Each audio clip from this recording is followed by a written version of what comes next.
about another voice and culture of Taiwan with We Love Hakka. 做马哥呀！让我们加入客家风情，发现客家之美。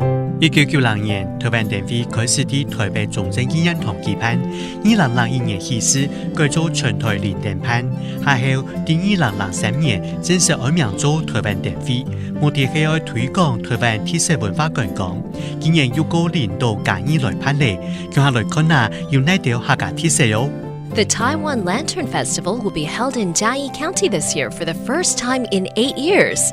This year, the event will show off a collaboration with Nintendo's Super Mario franchise, in addition to an integration of Jiayi's unique Hakka and indigenous cultures. The theme of this year's festival is Illuminating Taiwan, Lighting Up Jiayi.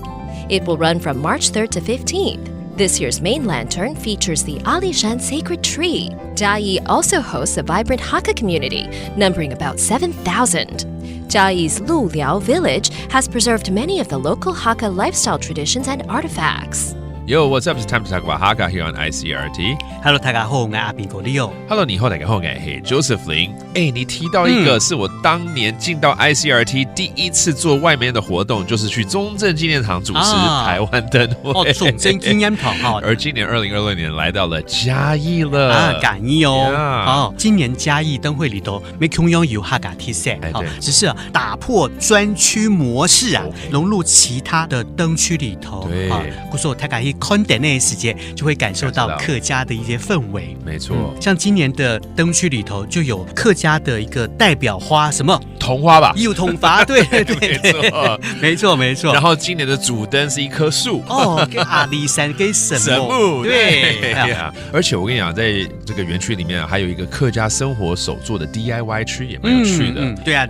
既然來到嘉義啊，當然要去客家莊行聊聊，走一走，感受一下客家的特色。是。這個嘉義的客家聚落客家嘅區了哈，主要是分布在這個總埔、竹家、然後海口哈。這早期這裡是種煙葉，所以有很多的鹽柳在這裡。而且呢，在嘉義市的鹿寮裡，目前要保存最多客家傳統生活形態跟建築物的一個客家莊留。大家來到台灣燈會，可以好好的去這個走春一下，然後來享受一下客家風情，好不好？來，我們教幾個單詞咯，包括台灣燈會 （Taiwan Lantern Festival）、台灣電費 （Taiwan 電費） ，and then it's happening in 嘉義。